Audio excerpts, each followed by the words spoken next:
L'invité café.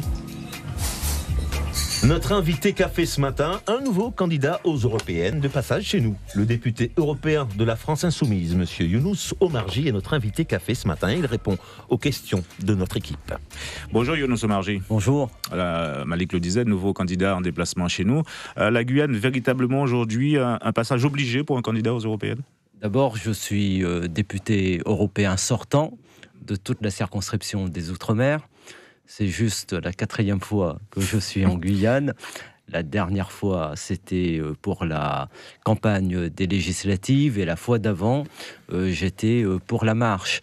Et au moment de la visite du président de la République. Qu'est-ce qui explique cet intérêt pour notre territoire ? Je suis le député européen des Outre-mer, puisque lors des dernières européennes, il y avait une circonscription des Outre-mer. Et j'ai vécu ce mandat comme étant non pas le député européen de la section Océan Indien, d'où je suis originaire, mais j'ai fait le choix d'être à Bruxelles en permanence, de travailler chaque jour à Bruxelles et de traiter avec une égalité l'ensemble des territoires de la circonscription, qui soit aussi bien dans le Pacifique. Il y a des enjeux très importants, par exemple en Nouvelle-Calédonie ou en Polynésie, avec le problème du nucléaire, aux Antilles, la Guadeloupe et la Martinique, la Guyane également, et puis bien évidemment la Réunion. J'ai essayé d'être présent sur ma circonscription. Bien sûr, il est très difficile de faire le tour d'une circonscription qui correspond à celle du monde entier, en réalité, mais aujourd'hui, la loi électorale a changé. C'est une élection nationale avec une liste nationale. J'avais été le candidat de l'Union pour les Outre-mer.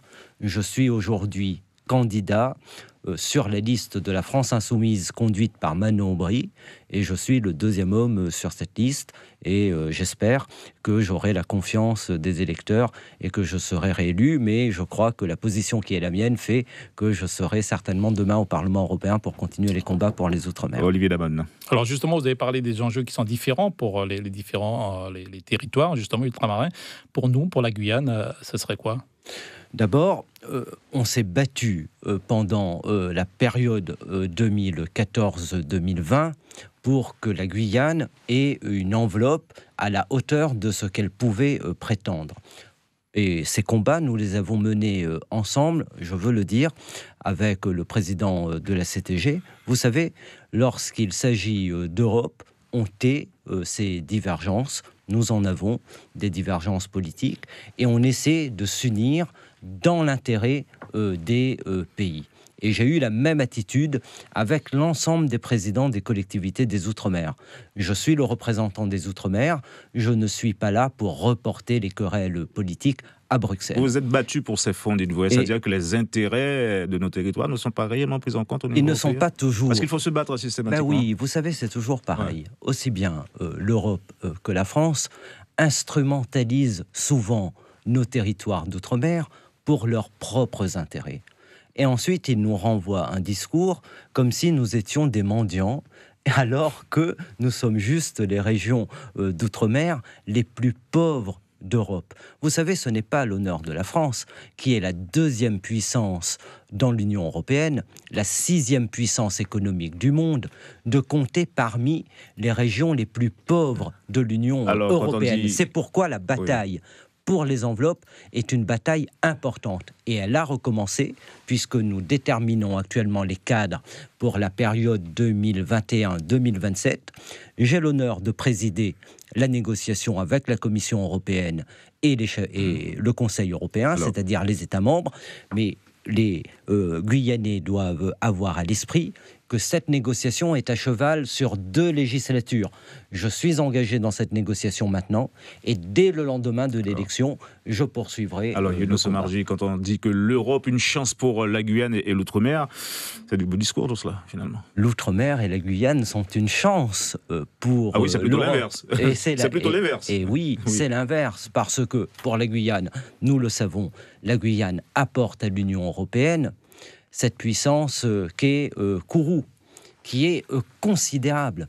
L'ensemble des Outre-mer apporte à l'Union européenne un domaine maritime qui fait le bonheur des flottes bretonnes et des flottes espagnoles. Ils viennent dans nos eaux piller. La Guyane apporte à l'Union européenne des relations particulières avec les pays qui sont environnants ici à l'Union européenne, je pense au Brésil. Elle noue des accords de libre-échange avec un certain nombre de ces pays, sans tenir compte toujours des intérêts de la Guyane. Il y aurait tant à dire sur les combats que nous menons pour la pêche. Figurez-vous qu'il y a des flottes étrangères qui viennent pêcher en toute illégalité dans les eaux guyanaises. L'Union européenne, j'ai obtenu ça, est prête à inscrire les flottes brésiliennes et surinamiennes sur une liste noire. Il faut simplement que la France en fasse la demande. Eh bien, jusqu'à maintenant, nous attendons la demande de la France. C'est quand même pas tout à fait normal. Alors, la mobilisation de l'année dernière, en fait, d'il y a 2 ans, à laquelle vous avez participé, on l'a évoqué dans cette édition. Est-ce que cette mobilisation a changé la vision de l'Europe sur notre territoire, ou d'une façon générale sur les ultramarins? Oui, 3 fois oui. Ça a tout changé. Ça a tout changé dans le regard porté sur le peuple guyanais.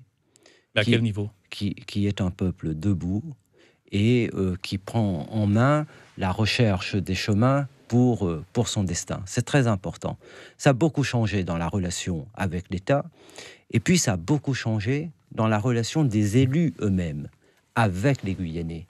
Je pense, et je le dis pour moi également, parce que je me considère comme un élu de la Guyane, je pense qu'il y a quelque chose de nouveau aujourd'hui, depuis le début de ce mouvement, dans la manière dont les élus eux-mêmes accomplissent leur action.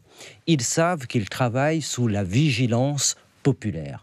Et ça, c'est quelque chose d'extrêmement important. C'est un acquis considérable. Mais dans cette marche qui est engagée par les Guyanais se sont reconnus, ils se sont retrouvés, ils se sont constitués ou reconstitués en tant que peuple. Et je suis frappé par la conscience très éclairée des enjeux. Les Guyanais savent en fait ce qu'il faut pour la Guyane. Mais est-ce que ça a permis de faire avancer des dossiers plus rapidement? Les diagnostics, ils les ont posés. Il y a eu la signature de l'accord dans les conditions que vous savez. Jamais ce qui a été obtenu dans l'accord n'avait été obtenu auparavant par d'autres qui se sont battus. Donc c'est un acquis considérable. Maintenant, le rôle des élus est de tout faire pour pousser le gouvernement dans ses retranchements pour une application complète et rapide des accords de Guyane. Vous faites certainement référence à la deuxième partie de cet accord. Oui, lorsque vous êtes... En même temps, ma question était plus sur le plan européen. Et bien sûr, sur le plan européen, d'abord, nous traitons les régions de manière différenciée en fonction de leur situation. Pour la Guyane, ce sont les élus guyanais eux-mêmes qui ont déterminé les priorités. Il n'en demeure pas moins que la Commission européenne exerce une forme de contrôle sur la manière dont les fonds européens sont mis en œuvre. Mais ça ne va pas au-delà. Nous avons voulu la régionalisation des fonds, tout simplement parce que nous croyons dans la capacité des peuples à pouvoir utiliser eux-mêmes leurs fonds européens. Ce n'est pas à nous, à Bruxelles, de dire il faut faire ceci ou il faut faire cela.